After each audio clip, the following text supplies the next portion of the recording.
kazhinji kwacho chinozoitika ndechekuti kuti uzoramba wakamaintaina that faith yawamboita pekutanga ndo chinhu chinonetsa nokuti wamboona mwana atopora watomunamatira iwe woga kwete kuti wanamatirwa namufundisi watonamatira woga kuti mwana aite sei apora wotoona mwana atonyarara but mwana akatanga kuchema futi after kana kuti 5 minutes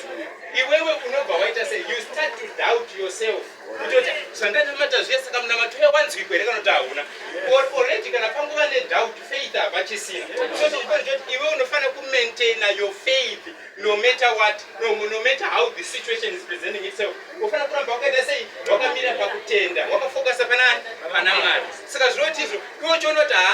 unototarisa kusai kuti aiwa ingatonamata zvatoita sei zvatopera iyi yava nguva yenyu Mwari noti kuti ini ndichiramba ndichizvidya chii mwoyo kuti sei zviri kuramba zvichidai iwe kana watonamata hanzi kana wanamata believe that what you have prayed for has been what already been granted watozvipiwa naMwari wakuchimirira nguva yaMwari iwe kuti ichiita sei ichizadziswa asi wakati achiona mhepo ine simba akatya zvino wakati otanga kunyura akadanidzira achiti Ishe ndiponesei pakarepo Jesu akatambanudza ruoko rwake akamubata akati hai iwe unokutenda kuduku wanyunyutireiko amen Yesu pana paPetro dzakatombofamba mastep maviri matatu but chakatika ndechekuti mhepo there was a storm yakangouya Petro ndokubva atarira kuti chii chiri kuitika which means in life panouya madistractions weunge uchikowa kuti ndakunamata chaizvo chaizvo ndo panouya madistractions makuhwa anouya vamwe vachikuyeya vachidini kuti zvingokubvisa bedzi rewe pagiya raune level yauri yekuita sei yekunamata so chindiripo ndechekuti nometa mastorms akauya kana kuti zvikadii do not shift your focus pana Jesu because Petro chinhu chakangokanganisa paangakatarisana naJesu he had the power yekufamba pamusoro pemvura but pakangoshifta focus yake achitarisa kustorm zvoti abviswa manje kutenda kwake kwangainako nefocus yake pana Jesu atarisa kune zvinhu zvakamukomberedza which means talking about situations dzatinenge tiinadzo esi muupenyu ndo dzakutishifta even kunamata uchagone kufugama uchiita sei uchinamata so chindiripo ndechekuti iwe manje unofanira kuramba wakafokasa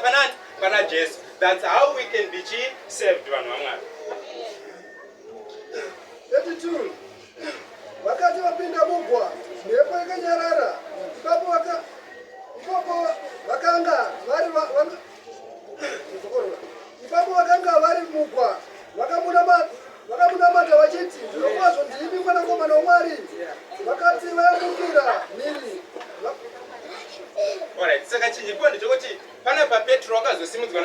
naJesu waona kuti Jesu atotenda kwake kuchifudo so chimwe chinhu chatofanira kuziva manje ndechekuti isusu brain dzedu mind yedu isusu our mindset ndombi katikadzoka kuna Romans itotiyo do not be conformed to this world but rather be transformed by the renewal of your mind your mindset zvoti munoona brain ndopoga panoiti even Satan ndo paanoti ataka napo zvoti Satan anopinda brain mako iwewe so that anouyisa